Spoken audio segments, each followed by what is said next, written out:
Greetings and salutations. Welcome to another episode of 365 Days of Gaming. Really appreciate you taking time to check out this video. Like, comment, share, subscribe. Greatly appreciate it. So thank you in advance.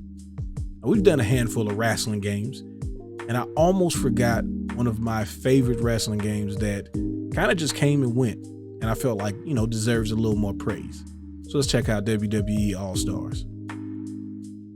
Now, there's one thing when it comes to wrestling games that if you're not going to be able to recreate what we are seeing, every week, if you are a wrestling fan, then let's go over the top with it. And that's what WWE Allstars did, is they went over the top with it. It's like if EA Big got a chance to make a WWE game, right? So they take everything that as far as the different wrestlers from past generations and present, at least present at that time.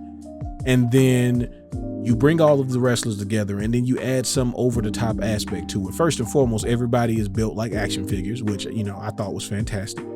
And then on top of that, the gameplay aspect is much more freeform and arcadey than most other wrestling games ever.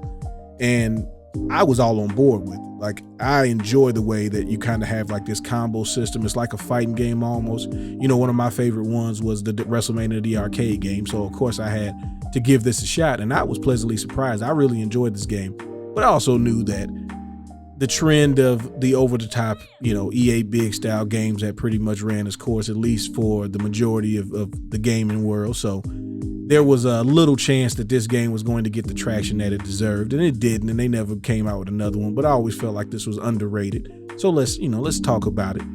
They have all the different match types that you like. You can do one-on-ones, you can do tag team matches, and the tag team matches are my favorite kind, which are tornado tags, because everybody's just out here just going crazy. And I'm a big fan of chaos, especially with something like pro wrestling. And this definitely, scratches that itch. Then they had like this combo system where you could launch people around, you could reverse moves in multiple different spots. And I'm a big fan of that because it makes it to where you have to stay on your P's and Q's, not from just doing moves, but also when you're trying to perform moves, and also when you're trying to get out of moves, you got to get ready to time everything and try to get your reversals on. And then each character had like their signature moves, but then they also had their finishers, and everybody's finisher was like a super elaborate version of theirs. So instead of it just being like a stone cold stunner where, he kicks you and does the stunner, now you're jumping 17 feet in the air, spinning around, dropping on that stack of dimes you call a nick, to quote the great Stone Cold.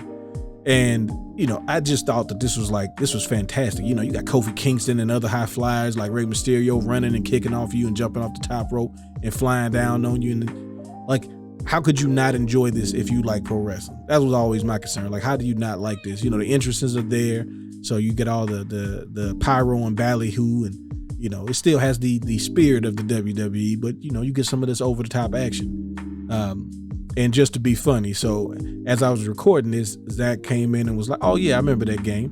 And he's like, "They didn't make a sequel?" And I'm like, "Nope." He's like, "I thought they did. It was called Battlegrounds." And I will not allow All-Star slander to be compared to Battlegrounds, because those are just not the same league. One is an infinitely better experience than the other. So we had to make sure that people don't get this confused with Battlegrounds, because it is not. So I want to throw that in there though. But if you are aware of this game, I'd love to hear your thoughts. Favorite wrestlers. I'm partial to Bret Hart, and some of the Attitude Era staples, but, always here to give a good shout out to people like Randy Savage and Jake the Snake Roberts, and pretty much most wrestlers. I enjoy watching them in some form or fashion. But either way, I appreciate you checking out this video and letting me reminisce with you. Y'all have fun. Y'all be safe. Peace.